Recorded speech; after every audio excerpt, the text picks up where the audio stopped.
Assalamualaikum warahmatullahi wabarakatuh. Alhamdulillahirrahmanirrahim. Pemirsa MTA TV dan saudaraku pendengar dimanapun Anda berada. Jumpa lagi dengan saya Amalia Tina dalam program Ekonomi dan Bisnis atau Ekobis.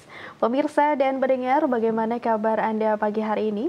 Semoga senantiasa dalam keadaan baik, sehat, berbahagia, dan juga semoga senantiasa dalam lindungan Allah Subhanahu wa Ta'ala. Nah, pemirsa MTA TV dan juga saudaraku pendengar, hari ini di studio MTA TV sudah hadir dari KSPPS Dirgantara Mitra Sejahtera. Kita akan sama-sama kenalan gitu ya dengan apa itu koperasi, dan kita juga akan kenalan juga dengan seluk-beluk KSPPS Dirgantara Mitra Sejahtera. Nah, untuk membahasnya ini di studio MTA TV sudah hadir ada Mbak Lita Nurhayati selaku HRD dari KSPPS Dirgantara Mitra Sejahtera. Assalamualaikum warahmatullahi wabarakatuh, Mbak Lita. Waalaikumsalam warahmatullahi wabarakatuh. Kabar baik dan sehat hari ini, Mbak Lita? Alhamdulillah sehat. Alhamdulillah ya. Oke, hari ini Mbak Lita hadir bersama dengan Mas Fajar Sidik selaku manajer KSPPS Dirgantara Cabang Solo. Assalamualaikum warahmatullahi wabarakatuh, Mas Fajar. Waalaikumsalam warahmatullahi wabarakatuh. Iya, gimana kabarnya hari ini? Alhamdulillah baik, Mbak. Alhamdulillah ya.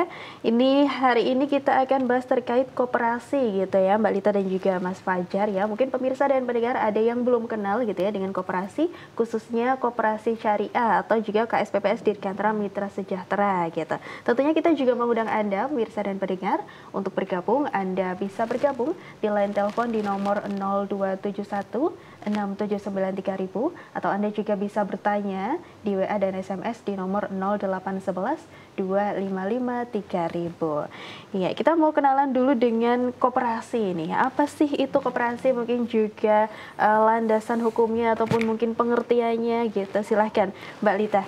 Oh iya. Sebelumnya Assalamualaikum warahmatullahi wabarakatuh. Terima kasih untuk Mbak Amalia Tina. Di sini saya perkenalkan, saya Lita Nurhayati dari KSPPS Dirgantara Mitra Sejahtera. Di sini saya mau sedikit mengulas tentang apa itu sih koperasi ya. Koperasi itu berdasarkan Undang-Undang tahun 1992 nomor 25, itu koperasi adalah badan hukum yang beranggotakan orang per orang atau koperasi-koperasi yang menjalankan kegiatan usaha berdasarkan prinsip-prinsip koperasi. Nah, kalau di sini KSPPS Dirgantara Mitra Sejahtera ini merupakan koperasi primer, jadi beranggotakan orang per orang. Jadi kalau di koperasi itu ada juga koperasi yang anggotanya juga koperasi. Nah, di sini kalau KSPPS Dirgantara adalah koperasi primer yang beranggotakan orang per orang, yang dimana kita itu mengelola dana anggota, dananya dari anggota. Kita kan KSPPS. KSPPS itu kepanjangan dari Koperasi Simpan Pinjam dan Pembiayaan Syariah. Jadi di sini kita mengelola dana dari anggota. Kita menerima simpanan dari anggota, menyalurkan pembiayaan juga ke anggota. Kita pada dasarnya usaha kita itu berkutat pada anggota. Jadi semuanya berputar dari anggota. Jadi kalau mau ikut berpartisipasi di kegiatan koperasi, secara otomatis harus menjadi anggota KSPPS Dirgantara terlebih dahulu. Gitu. Jadi kalau skemanya kita itu dana kita peroleh dari anggota, nanti di koperasi kita salurkan lagi kepada anggota yang membutuhkan pembiayaan. Seperti itu. Iya, ini tadi juga sudah dijelaskan gitu ya sedikit terkait KSPPS Dirgantara Mitra Sejahtera gitu. Nah, Mbak Lita ini kan ada banyak koperasi ya gitu. Nah, apa yang membedakan kira-kira koperasi konvensional dengan koperasi syariah nih khususnya gitu? Ya, untuk perbedaan dari koperasi konvensional dan koperasi syariah sendiri ya. Kalau koperasi simpan pinjam itu ada yang syariah, ada yang KSP, ada juga yang KSPPS. Kalau kita kan KSPPS, koperasi simpan pinjam dan pembiayaan syariah. Kalau KSP itu hanya koperasi simpan pinjam. Otomatis dikelolanya hanya secara konvensional, secara simpan pinjam seperti biasanya. Tapi berbeda dengan kita insya Allah kita berusaha untuk mengelola dana anggota itu secara syariah. Tidak hanya kita asal-asalan mengelola, tapi kita juga di struktur organisasi kita itu juga ada yang namanya DPS, Dewan Pengawas Syariah. Nah, Dewan Pengawas Syariah ini nanti yang menjadikan pengawas kita dalam hal kesyariahan. Nah, nanti yang melihat bagaimana apakah simpanan yang kita kelola itu sudah sesuai dengan prinsip syariah, bagaimana pembiayaan yang kita keluarkan itu apakah sesuai dengan prinsip-prinsip syariah, sesuai dengan fatwa DSN yang sudah dikeluarkan, seperti itu. Nanti dari situ yang membedakan antara bagaimana pengelolaan kesyariahan kita dengan koperasi simpan pinjam yang konvensional. Iya, jadi memang berbeda gitu ya. Kalau dari koperasi syariah tadi ada Dewan Pengawas Syariah yang memang gitu ya menilai ataupun juga mengawasi keberlangsungan dari koperasi gitu ya, Mbak Lita ya. Apakah memang sudah sesuai dengan ketentuan-ketentuan syariah gitu. Nah, untuk di koperasi syariah sendiri dia pakai prinsip dasarnya apa nih, Mbak Lita? Prinsip dasarnya tetap syariah. Jadi selain kita mengacu pada Al-Quran dan hadis ya, ada yang namanya fatwa DSN MUI. Jadi fatwa Dewan Syariah Nasional itu dari MUI, yang dari pusat itu ada beberapa fatwanya, enggak hanya sudah ratusan ya Mas Fajar ya, yang sudah dikeluarkan dari DSN itu nanti dari DPS kita, Dewan Pengawas Syariah kita, yang beliau yang banyak mempelajari. Kalau kita sebagai pengelola mempelajarinya mungkin hanya sebagian-sebagian, belum bisa mempelajari seluruhnya ya. Nah, nanti di pengelolaan kita bagaimana, kita juga konsultasikan dengan DPS kita. Kalau ada yang perlu diperbaiki, segera kita perbaiki ya. Kalau perlu ada yang di stop misalkan pembiayaan ini harus nggak bisa dicairkan apa karena prinsip syariahnya melanggar, harus kita stop ya kita stop. Memang sudah ada begitu ya pihak ataupun juga staf gitu yang menilai dan menerapkan juga fatwa-fatwa di ke koperasi KSPPS Dirgantara gitu ya. Nah, kalau menurut Mbak Lita nih, koperasi syariah ini kan tentunya juga berperan gitu ya dalam masyarakat. Bagaimana nih peran koperasi syariah ini dalam meningkatkan partisipasi untuk masyarakat ini bisa tertarik ikut dalam kegiatan ekonomi syariah gitu? Ya, jadi kalau kita sebagai koperasi simpan pinjam syariah ini salah satu wadah untuk kita beralih dari simpan pinjam yang konvensional, yang ribawi, ke simpan pinjam yang lebih syariah, yang syariah. Jadi kita tetap berusaha, ya, jangan sampai hanya kalau kita ingin menjauhi riba, tapi kita nabungnya masih di konvensional, kalau kita pembiayaan pinjamnya masih di bank konvensional, sementara sebenarnya ada banyak badan lembaga usaha itu yang berusaha untuk menerapkan prinsip-prinsip syariah, tidak hanya bagaimana akadnya, tapi juga bagaimana pengelolaannya. Seperti itu. Jadi memang kalau koperasi syariah ini memang punya peran besar gitu ya dalam masyarakat, untuk masyarakat ini bisa beralih dari yang konvensional ke syariah gitu. Oke, ini pastinya juga KSPPS Dirgantara juga punya peran itu gitu ya Mbak Lita ya. Nah, untuk di KSPPS Dirgantara sendiri nih, untuk produk dan juga jasanya apa saja nih Mbak Lita? Untuk produknya kita ada simpanan. Simpanan ini ada beberapa simpanan ya. Ada simpanan mudharabah, simpanan wadiah, simpanan kurban, simpanan hari raya Idul Fitri, simpanan hari raya Idul Adha kurban tadi, lalu juga ada simpanan investasi, lalu ada juga simpanan pendidikan. Nah, itu nanti yang membedakan adalah bagaimana jangka waktu yang dikelola. Dana itu nanti kita kelola.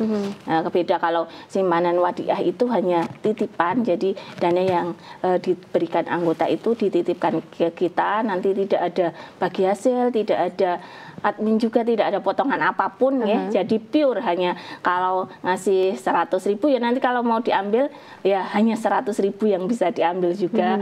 Kalau simpanan mudharabah ini nanti dalam pengelolaannya ada bagi hasil di sana. Nanti dari bagi hasilnya ada potongan dari kita itu berupa zakat sama infaknya. Karena kan kalau kita sebagai KSPPS itu tidak hanya mengelola dana anggota yang diterima lalu kita berikan ke pembiayaan anggota, tapi kita juga di sini mengelola zakat, infak dan juga wakaf. Jadi kita bekerja sama juga dengan lembaga lain ya. Dalam hal ini kita bekerja sama dengan ULAS MKO, juga dengan Dompet Duafa dalam pengelolaan zakat, infak dan juga wakaf ini tadi. Jadi walaupun ULAS, DD, selain itu kita juga bekerja sama dengan majelis juga dengan bagaimana pengelolaan zakat dan infak kita. Oke, jadi tidak hanya produk-produknya saja simpan pinjam gitu ya, tapi juga ada jasanya tadi untuk bisa mengelola zakat, infak gitu ya, untuk bekerja sama juga dengan pihak lain. Tadi ada MKU gitu ya. Nah, berarti untuk kalau misalnya jasanya yang zakat dan juga infak himpunannya untuk dananya ini apakah juga memang harus jadi anggota nih Mbak Lita? Tidak harus. Kalau untuk zakat dan infak kita membuka secara lebar, tidak hanya dari anggota karena sifatnya umum ya zakat dan infak ini. Jadi tidak harus menjadi anggota dulu kalau ingin berpartisipasi, karena kita pentasyarufannya juga secara umum, tidak hanya terbatas pada anggota. Memang kita utamakan anggota kita, tapi juga kita tidak menutup kemungkinan untuk mentasarufkan ke masyarakat umum. Jadi masih bisa ya untuk zakat dan juga infak ini untuk di luar anggota KSPPS Dirgantara. Tapi untuk bisa menikmati gitu ya produknya KSPPS Dirgantara, pastinya harus jadi anggota dulu. Kalau ingin simpan dan pinjam harus menjadi anggota dulu. Iya, boleh nih Mbak Lita diingatkan kembali ya pemirsa dan pendengar gimana caranya jadi anggota KSPPS Dirgantara? Ya, untuk menjadi anggota KSPPS Dirgantara yang pertama jelas syaratnya harus sudah memiliki KTP, sudah dewasa. Jadi kita untuk anggota-anggota yang misalkan yang masih sekolah ataupun yang belum memiliki KTP, kalau mau menabung di KSPPS Dirgantara nanti bisa dari nama orang tuanya dulu. Nah, jadi bisa atas nama orang tuanya. Nah, lalu setelah punya KTP nanti bisa datang ke KSPPS Dirgantara, nanti harus mengisi formulir pengajuan untuk menjadi anggota. Nah, setelah mengisi formulir nanti ada juga mengisi form buku anggota. Nanti setelah itu ada pembayaran yang harus dilakukan. Pembayaran ini apa? Seperti pembayaran simpanan pokok dan simpanan wajib, minimal itu. Simpanan pokok ini kan modal dasar dari koperasi. Kalau di KSPPS Dirgantara sejumlah 10.000. Lalu simpanan wajibnya juga modal untuk modal kita, tapi misalkan kalau simpanan wajib setelah kita keluar dari keanggotaan, misalkan entah itu karena pindah ke luar kota, pindah domisilinya ke Sumatera, nanti jadikan karena kita KSPPS Dirgantara ini badan hukumnya ini di bawah provinsi, jadi kita hanya bisa melayani yang ber-KTP Jawa Tengah. Nanti kalau misalkan pindah domisili, jadi pindah KTP, mau berhenti dari KSPPS Dirgantara, simpanan wajib ini nanti akan kita kembalikan. Lalu ada juga 10.000 lagi untuk pembukaan rekening, pembukaan simpanan. Nah, itu nanti tergantung monggo simpanan apa yang ingin dibuka, entah itu wadiah, mudharabah, atau simpanan hari raya, simpanan kurban, bisa dipilih sesuai dengan kebutuhan anggota masing-masing. Gitu ya, jadi memang cukup mudah gitu ya untuk jadi anggota dari KSPPS Dirgantara ini ya. Tadi kalau misalnya mau bikin tabungan untuk anaknya berarti pakai KTP orang tua gitu ya. Jadi nanti bisa ada diisi untuk tabungan anak gitu ya, yang isi juga orang tua gitu. Oke, nah untuk cabangnya nih Mbak Lita, ada di mana aja sih untuk KSPPS untuk Dirgantara? KSPPS Dirgantara cabangnya yang pertama ada di Solo, ada di Jalan Kiai Mojo, lalu ada di Ngemolong, lalu juga ada di Klaten, tepatnya di Pedan. Ada Solo, Kebolong, dan juga Klaten gitu ya. Nah, selain itu, apakah juga bisa kalau misalnya mau pinjam, mau nyimpen, apakah juga bisa dijemput bola uangnya atau harus ke cabang nih? Atau cabang? Insya Allah kami juga menerima layanan jemput bola. Nanti kita lihat dulu, yang jelas area Solo Raya ya. Area Solo Raya kita lihat dulu nanti daerah mana. Kalau masih bisa kita jangkau, marketing kita masih bisa menjangkau, insya Allah kita bisa melakukan jemput bola. Iya, jadi bisa gitu ya. Jadi tidak harus mungkin harus datang ke kantor cabang gitu. Mungkin ada keperluan lain bisa nanti untuk janjian gitu ya sama marketing untuk bisa diambil gitu. Uangnya diambil untuk bisa simpan ataupun pinjam ya Mbak Lita ya. Pinjam juga bisa, nggak cuma simpan aja. Oke, Masya Allah nih ya. Ini tentunya produk-produknya juga bermanfaat nih untuk Anda pemirsa. Nah, bagi Anda pemirsa yang mungkin belum ya jadi anggota KSPPS Dirgantara, mungkin bisa segera untuk daftar gitu ya jadi anggota KSPPS Dirgantara. Nah, daftarnya harus ke kantor cabang kah ini Mbak Lita? Paling idealnya seperti itu ke kantor cabang, tapi nanti kalau lewat marketing insya Allah juga bisa. Oke, bisa ya, berarti lewat marketing bisa ataupun mungkin datang langsung ke kantor cabang juga bisa, lihat langsung begitu ya cabangnya seperti apa gitu, ada beneran apa enggak gitu ya. Jangan-jangan hanya gitu. fiktif ya Mbak ya. Nah ini Mbak Lita dan juga Mas Fajar nih ya, akan kita lanjutkan tentunya pembahasannya, tapi kita istirahat sebentar ya.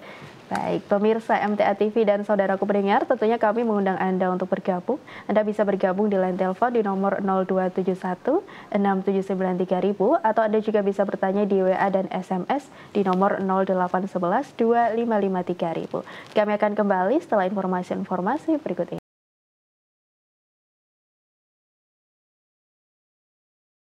Ya, pemirsa MTA TV dan saudaraku pendengar dimanapun Anda berada, kembali lagi di program Ekobis bersama dengan KSPPS Dirgantara Mitra Sejahtera. Tentunya kembali kami mengundang Anda untuk bergabung. Anda bisa bergabung di line telepon di nomor 0271 679 3000 atau Anda juga bisa bertanya di WA dan SMS di nomor 0811 255 3000. Iya, tadi kita sudah ngobrol dengan Mbak Lita ya, tapi kita belum ngobrol sama Mas Fajar nih ya. Kita ke Mas Fajar. Nah, tadi kan Mbak Lita sudah jelaskan gitu ya bagaimana koperasi, apa itu koperasi, bagaimana landasan hukumnya, bagaimana juga perbedaannya antara koperasi konvensional dengan koperasi syariah gitu.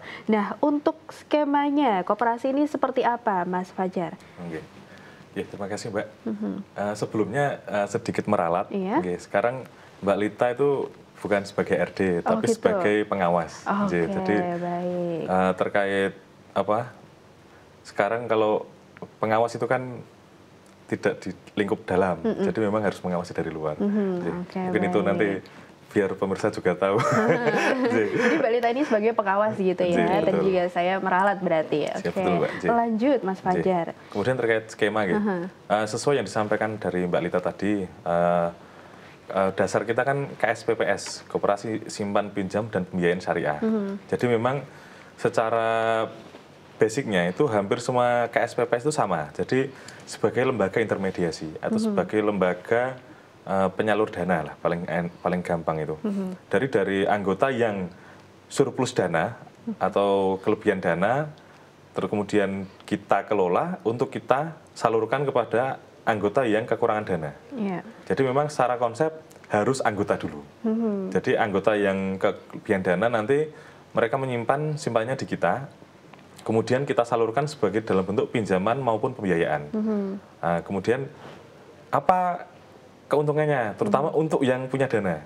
Karena yang punya dana titip aja, wah tidak menguntungkan kan secara konsep kan seperti itu. Makanya sesuai yang disampaikan Mbak Lita tadi di DSN MUI itu kita pakai di 2 akad untuk yang simpanan. Yang pertama simpanan mudharabah, yang kedua simpanan wadiah. Tapi untuk produknya sendiri itu dari simpanan wadiah itu tetap cuma 1 Mbak. Karena wadiah itu kan secara arti itu kan titipan. Jadi memang anggota itu menitipkan dana. Kemudian kalau untuk yang mudharabah itu banyak macamnya. Sebagai salah satu tadi sudah ada yang disebut simpanan pendidikan, kemudian simpanan untuk umroh. Nah itu masuknya di simpanan mudharabah. Apa keuntungan untuk anggota yang menyimpan? Itu namanya dapatnya bagi hasil. Nah bagi hasil itu kita tidak ngikut di suku bunga di Bank Indonesia dan lain-lain itu enggak. Jadi memang bagi hasil yang didapat untuk anggota yang simpanan itu didapat dari hasil dana yang kita kelola secara utuh, kemudian kita bagi-bagi, kemudian ada bagi hasil yang didapat. Yang didapat itu nanti kita bagikan untuk yang anggota menyimpan di Dirgantara. Nah, kemudian bagaimana dana itu kita kelola? Nah, kita kelola itu dalam bentuk penyaluran pembiayaan dan pinjaman. Akadnya banyak. Kalau di DSNMU itu yang paling banyak itu sebenarnya di murabahah atau jual beli. Kemudian kalau untuk modal kerja itu ada di mudharabah dan musyarakah. Kemudian untuk yang sewa itu ada ijarah mutahiyah bitamlik, ada juga ijarah multijasa. Kemudian ada juga beberapa akad lain tapi jarang kita pakai. Sebagai contoh istisna, kemudian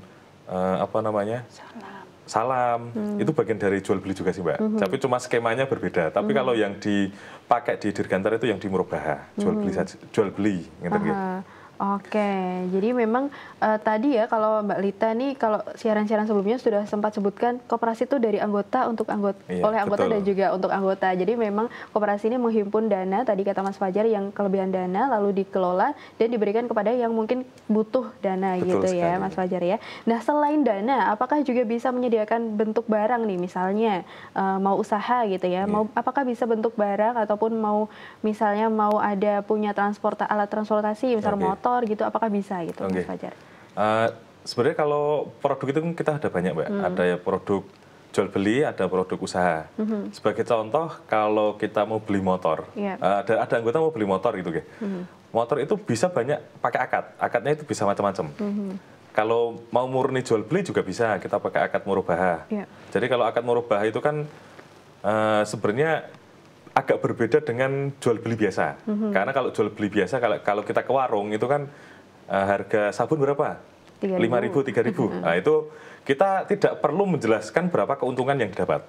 Tapi kalau di skema murabahah, di pembiayaan murabahah, kita harus menjelaskan berapa margin yang didapat untuk koperasi, kemudian harga pokok penjualannya berapa, kemudian ada biaya berapa, itu kita harus menjelaskan. Jadi bedanya jual beli biasa dengan murabahah di situ.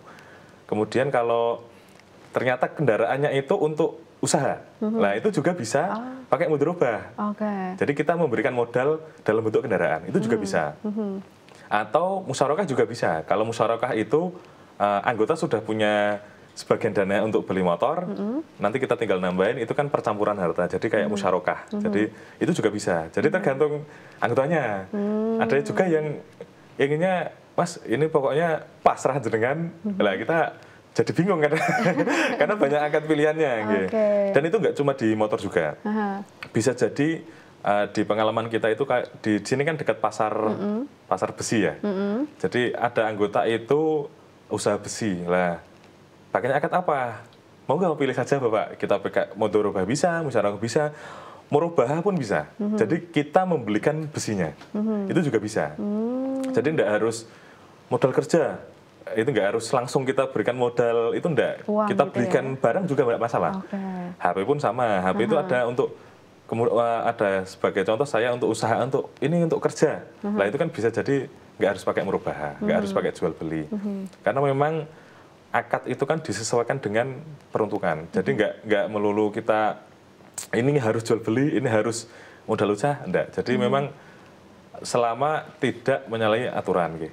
Jadi memang mungkin ada yang wah ini kami ada usaha jual beli rokok seperti itu lah. Untuk di DPS kami itu rokok itu kan tidak diperbolehkan.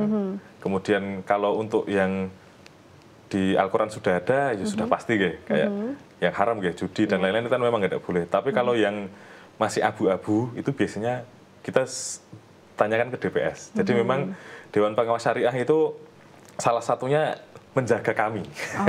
Jadi biar tidak keluar jalur.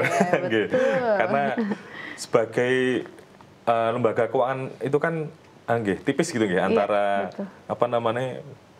syariah dengan tidak itu kan tipis. Makanya kami menjaga dengan sering konsultasi dengan Dewan Pengawas Syariah. Apakah skema pembiayaan ini bisa dilaksanakan? Apakah ini tidak melanggar syariah? Itu biasanya kita konsultasikan seperti itu. Jadi tadi bisa gitu ya pakai beberapa skema. Jadi dinilai juga untuk apa peruntukannya gitu. Betul ya. Dan sekali. nanti bisa pakai programnya atau skemanya yang apa nanti sesuai dengan anggota gitu ya, Betul Mas Fajar ya, mau pilih yang mana gitu.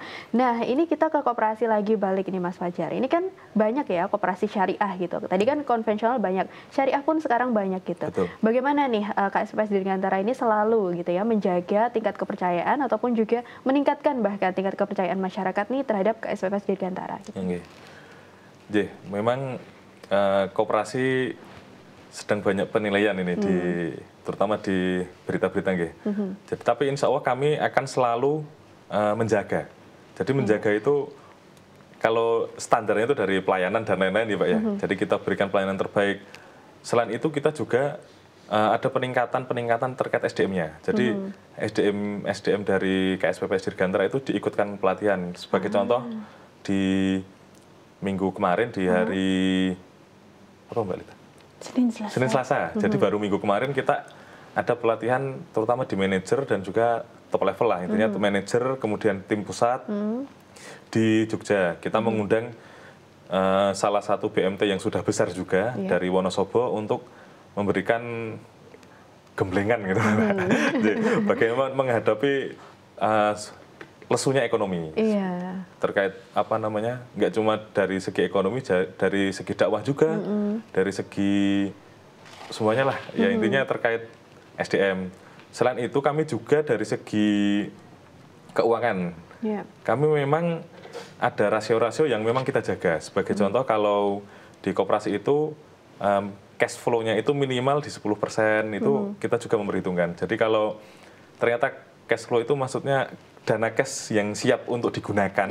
Kalau dalam tanda kutip ada penarikan, ada pengambilan simpanan gitu, kita juga harus mempersiapkan. Jadi memang kita menjaga sisi likuiditas kami tetap terjaga. Jadi nanti kalau ada, Mas ini saya mau ngambil ibaratnya 10 juta, ya kita harus siap, harus ready. Jadi memang harus kita siapkan. Selain itu kita harus menjaga terkait pembiayaan, karena kan kalau dari skema intermediasi tadi, kita kan apa yang kita salurkan sebagai pembiayaan itu kan terhubung dengan simpanan anggota. Jadi jika simpanan anggota pasti banyak yang ngambil, ya kita harus menjaga dari sisi pembiayaan. Jadi enggak kalau saya kan manajer cabang ya Mbak ya, target. Jadi kita enggak cuma terkait itu saja, tapi juga harus menjaga apakah dari sisi keuangan, apakah ada anggota ngambil, apakah siap apa tidak, seperti itu. Karena memang kebanyakan di akhir-akhir ini kalau ada yang ngambil agak susah, itu kan dari anggota juga kasihan juga lah. Jadi memang kita menjaganya dari dua sisi, dari sisi simpanan maupun dari segi pembiayaan. Jadi harus kita balance-kan, kita seimbangkan. Mungkin itu, apa yang biasa dilakukan nih Mas Fajar untuk bisa jaga dari simpanan maupun juga dari pembiayaan nih? Kalau terutama dari simpanan, sebagai contoh di beberapa bulan terakhir kita buka simpanan khusus dari simpanan berjangka. Nah, itu salah satunya kita bagaimana biar anggota itu tertarik. Jadi dari segi simpanan kita buka simpanan khusus, kemudian ya kalau dari pembiayaan memang untuk bulan-bulan tertentu kita batasi. Jadi memang untuk pembiayaan di bulan sebagai contoh bulan Agustus maksimal di berapa ratus juta, atau itu kita ada pembatasan karena harus kita seimbangkan dengan simpanan. Sebagai contoh kalau di tahun kemarin kita itu di Agustus itu ada promo pembiayaan karena kita ada yang harus kita keluarkan dananya. Kalau simpanan itu terlalu banyak yang mendapatkan juga nggak efektif Mbak, karena kan kita kan dari keuntungan yang kita dapat untuk kita bagi lagi kan. Kalau simpanannya mengendap banyak kan nggak dapat keuntungan kita. Makanya kalau yang di tahun kemarin itu karena kita surplusnya di simpanan, kita salurkan dengan memberikan promonya di pembiayaan. Entah itu dengan margin khusus atau syarat khusus seperti itu. Nah untuk yang tahun ini karena pembiayaan sudah lumayan tinggi, kemudian simpanan juga penarikan juga banyak, yang kita keluarkan produknya yaitu simpanan khusus dengan simpanan berjangka. Kalau sebelumnya kan kita lama tidak buka simpanan berjangka. Nah, ini karena lumayan banyak penarikan dan pembiayaan juga lumayan banyak, kita buat di simpanan berjangkanya kita buka kembali. Mungkin ini masih dibuka? Insya Allah masih. Masih dibuka, tapi nominal enggak seperti yang bulan sebelum-sebelumnya. Jadi insya Allah masih dibuka, gitu, Mbak. Kemungkinan sampai di akhir tahun.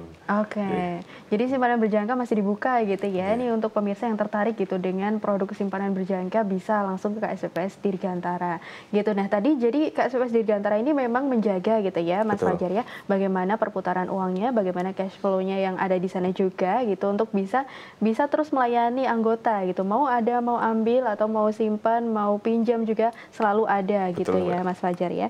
Nah, kalau menurut Mas Fajar nih ya yang sudah sebagai praktisi ataupun juga bekerja gitu ya di koperasi syariah gitu. Gimana sih koperasi syariah ini bisa meningkatkan kesejahteraan ekonomi masyarakat?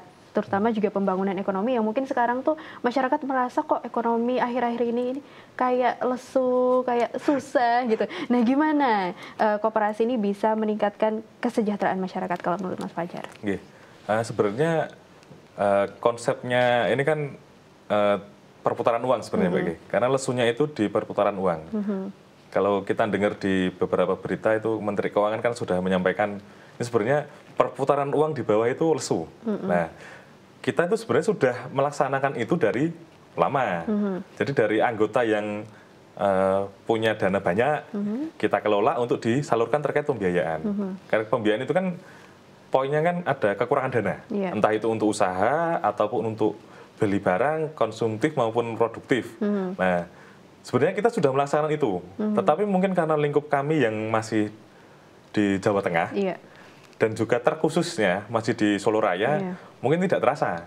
Tetapi secara konsep kami, memang anggota-anggota yang memiliki kekurangan dana itu kita bantu dengan pembiayaan-pembiayaan tersebut. Jadi secara jalurnya itu mirip dengan yang diinginkan oleh Menteri Keuangan kita. Jadi ada perputaran di arus bawah. Walaupun mungkin ya karena lingkup kami kecil ya, di mikro dan kecil ke bawah, mungkin nggak terasa. Karena kalau yang dikeluarkan dari Menteri Keuangan itu kan berapa ratus gitu triliun ya. Kalau kami berapa ratus juta atau berapa puluh juta, jadi mungkin nggak terlalu terasa. Tapi memang sudah kami lakukan itu sejak lama. Walaupun kami kan karena perbedaan kami dengan bank kan, kalau di bank kan nasabah ya, kalau di kita kan anggota. Jadi memang lingkup kami kita salurkan di anggota-anggota kami. Mungkin seperti itu, Mbak. Oke, jadi memang punya peran gitu ya, di kalau KSPPS Dirgantara Mitra Sejahtera ini punya peran gitu ya untuk bisa tentunya meningkatkan kesejahteraan ekonomi masyarakat gitu ya, yang mungkin sekarang lagi lesu ataupun mungkin merasa kayak ekonominya kok susah sekali gitu. Nah, ini KSPPS Dirgantara ini membantu gitu ya untuk bisa perputaran uang ini di masyarakat lancar gitu, bisa terus ada gitu ya. Nah, Masya Allah, ini Mbak Lita nih ya untuk informasi terakhir nih, kalau tadi kan Mbak Lita sebutkan bisa gitu ya untuk daftarnya bisa lewat admin, boleh nomor adminnya Mbak Lita bisa disebutkan? Nanti bisa hubungi dulu, bisa telepon ke kantor pusat di 0271 665033. Bisa via telepon, monggo nanti setelah telepon nanti kita jadwalkan marketing mana yang bisa untuk jemput bola. Kalau mau nanya terkait produk ataupun jasanya dari KSPPS Dirgantara secara lebih lanjut gitu ya, maunya WA-an gitu, bisa nggak Mbak Lita? Bisa, mungkin nanti bisa menghubungi nomor Mas Fajar. Boleh nomornya. Terutama untuk yang di kantor Solo, tapi nggak cuma di Solo, mungkin bisa lah. Nanti kami fasilitasi untuk di cabang-cabang lain. Di nomor saya 085 70 22 33 144. Oke, jadi kalau misalnya mau tanya-tanya gitu ya pemirsa dan pendengar tertarik nih dengan KSPPS Dirgantara gitu ya, mau tanya-tanya produknya apa aja, produk jasanya apa aja gitu ya, gimana caranya gabung ataupun mungkin tanya terkait seluk-beluknya koperasi KSPPS Dirgantara Mitra Sejahtera gitu ya, bisa tadi telepon di kantor pusatnya di 0271 66 5033 atau kalau mau WA bisa WA ke Mas Fajar gitu ya, nomornya ada di 085 702 233 144 gitu ya. Tentunya ini juga melayani gitu ya untuk online berapa Jam kerjanya berapa nih Mas Fajar? Saya 25 jam. 25 Jadi jam. saingan sama toko Madura. Oke. Iya. Nah, untuk telepon kantor pusatnya kira-kira jam berapa nih Mbak Lita? Untuk telepon kantor pusat ya dari jam 8 sampai jam 4 sore. Oke. Dari jam 8 sampai jam 4 sore gitu ya pemirsa, bagi Anda yang mungkin berkenan gitu ya ingin nanya-nanya ke kantor pusat tapi mau telepon dulu boleh tadi ya di jam 8 sampai jam 4 gitu. Atau mungkin Mas Fajar juga bisa 25 jam tadi siap gitu ya untuk melayani gitu. Atau mau langsung ke kantor saja nanti kantor bisa juga langsung bisa. ke customer service kami. Oke, iya tentunya ini informasinya sangat bermanfaat gitu ya untuk masyarakat ya. Tidak hanya tadi informasi tentang KSPPS Dirgantara, tapi juga informasi atau insight gitu ya tentang bagaimana sih gitu ya perannya KSPPS Dirgantara ini dalam tadi mensejahterakan ekonomi umat dan juga meningkatkan kesadaran partisipasi ekonomi syariah gitu. Terima kasih Mbak Lita sudah hadir, Mas Fajar juga terima kasih. Semoga tentunya sehat selalu. Amin. Iya, semoga KSPPS Dirgantara juga sukses selalu. Amin. Gitu. Selamat melanjutkan aktivitas kembali. Wassalamualaikum warahmatullahi wabarakatuh. Waalaikumsalam warahmatullahi wabarakatuh. Iya, pemirsa MTA TV dan saudaraku pendengar dimanapun Anda berada, usai sudah berjumpaan kita dalam program Ekobis hari ini, saya Amalia Tina mohon undur diri. Wassalamualaikum warahmatullahi wabarakatuh.